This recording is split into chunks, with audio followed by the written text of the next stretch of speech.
Our story, our history, celebrating Black history. Sponsored by HEB. Good morning, everyone, and welcome to Great Day Houston. Just about every part of inner city Houston has history attached to it. Allen's Landing downtown is the first place the Allen brothers stepped ashore and made plans to build a city. On this first day of Black History Month, we want to take a closer look at the important locations where the African American story is also woven into Houston's history. Our first guest, Dr. Lindsay Gary, has curated those landmarks and made it easy to experience through Sawari Tours. Good morning. Good morning. And no, we did not call each other, but we're both wearing our green here. I love it. All right. Growing up in Houston, you're Houston-born, Trey raised. We say Trey, we mean the third ward. That's right.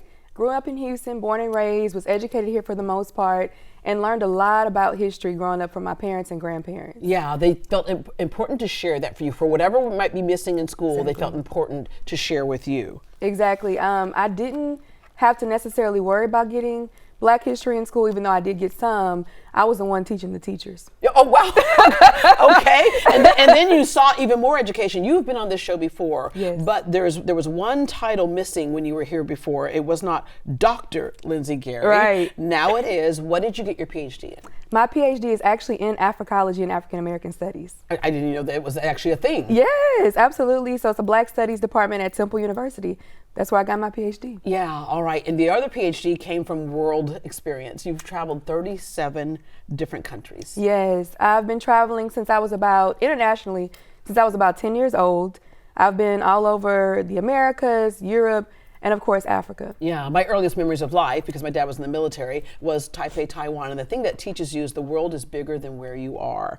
All right, Sawari Tours, let me say that correctly. What made you decide to come up with this? Yeah, so when I was actually starting my PhD program, I was in Philadelphia, and I was always telling people, oh my gosh, you gotta come visit Houston. There's so much to see, so much Black history, so much Black culture. And I realized there was very little access to finding these places. So if someone wanted to go to a Black history tour, how would they find it in Houston? It was very difficult. And we have a lot of that history here. We do. So I decided to make the company to make it more accessible. Okay, talk about the types of tours that people can access. They can do anything Black in Houston. So we have an Afro-diasporic cuisine tour. We have a Black history tour. We have a third ward walking tour, Black culture, Juneteenth tour, all of it. Yeah, so it happens different times of the year. Different times. Looking at art, the food, I know the jazz clubs that were in certain parts of the city and stuff. The business district that used to be at one time so vibrant, and part of it they're bringing back around the Alameda area. And so why is it so important, not only for African Americans to know this history in the town they live in, but also important to share with other cultures? I love that you asked that question. It's important for all of us. It's a part of not only this city, but this entire country and this world. And we can't go through life not knowing about the people who live right next door to us. And especially in America, because we brag about it being a melting pot, yes, but it's interesting how many times we all want to be separate ingredients. Exactly. And it is that melting pot, that kind of united we stand, divided we fall type of thing. Okay, your next Sawari bus tour will feature what? So we'll be going to some different sites. So we're going to be going to Emancipation Park, which is one of the oldest public parks in the city of Houston. Yeah, explain the history of that park. So during slavery, you had, of course, African Americans in Houston and Texas who were living on plantations, right? They were laboring. And so once they were freed and emancipated around Juneteenth period, they began to celebrate that freedom. And so one of the first places they celebrated was at Emancipation Park, which is in Third Ward. Yeah, and then a group of freedmen actually got together and bought that piece of land. Exactly. So one of those people being Jack Yates, which the high school in Third Ward is named after. Yeah, all right. You have the new Red Book. What does this Red Book celebrate? So the Red Book celebrates the same thing, but just in the form of a text. And so it's a guide to 50 of Houston's Black historical and cultural sites. Okay. All right. And so take us through how it's set up. So it's actually divided by chapters by neighborhoods. So historically Black neighborhoods. We have Third Ward, we have Fifth Ward, we have Freedmantown, which is also known part of it as Fourth Ward, and some other areas. And it goes through alphabetically different sites that you can visit. They're still in existence today. Yeah, all right. There's all kinds of events that you can take advantage of. To your point earlier, that it's important for all of us to try and understand each other. One thing that's been a mystery to a lot of people, I mentioned growing up in Taipei, Taiwan, one of the things that would happen is that the people in the village would gather around me and they'd ask if they could feel my hair.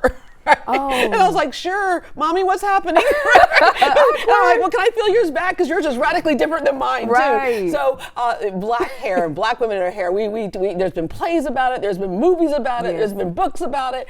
There's a display at the University of Houston in their architecture school, and it's so cool because Yes. a friend of mine, a couple of are doing this, and it's the University of Houston College of Architecture, and it's led by Professor Cheryl Tucker de Vasquez and Dijana Becic, also a professor there. And so what they thought was, African American hair comes in so many different textures and grades.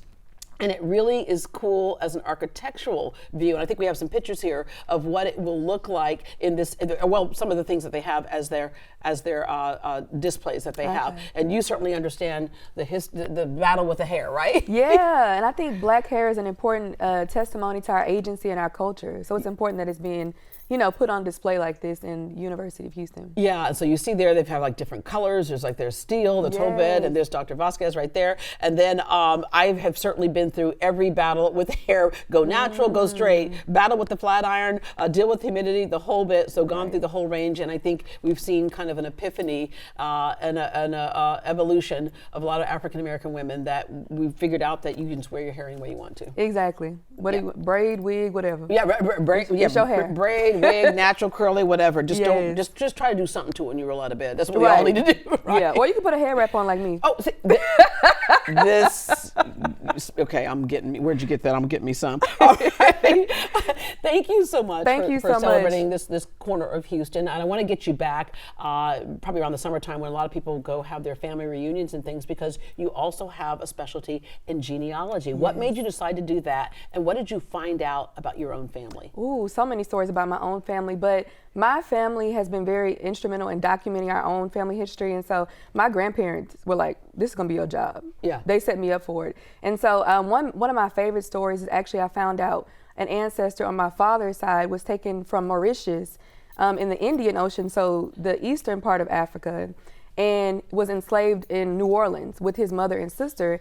And I had no idea I had ancestry in that part of Africa. Yeah. I thought it was all West Africa. So when I came across that record, I was really blown away. I'm like, I have a whole Malagasy heritage that I had no idea about. Yeah, we talked about how important it is for people to understand African American history as a whole, but for people to understand themselves. I remember when I did my genealogy, and I didn't think that I would react this way, but I saw all the countries listed there, and I thought all of that is what makes me up, right? And so the importance of you knowing who you are. Exactly. That's fundamental. How can you do anything else if you don't know who you are, really? Yeah, it's such a cool launch pad there. Yes. All right, thank you very much. We're gonna get you back to show us how to do it, Yes, because of course. each group, every culture has a kind of a different hurdle to jump, and one of the big hurdles for us is even starting with your last name. Right. Duncan was a big slave owner out of Mississippi, and when he freed his slaves, as a lot of people know, slaves took the slave master's last name, right? So you have to jump through those hurdles and hoops to get to what was your authentic family name. Exactly. Where did you originally come from before that? All right. Thank you very much. Thank you so much. Okay, once again, the Houston Black History Tour will take place next Saturday, February 11th. To learn more about the upcoming Houston Black History Tour or Dr. Gary's new red book, visit greatdayhouston.com.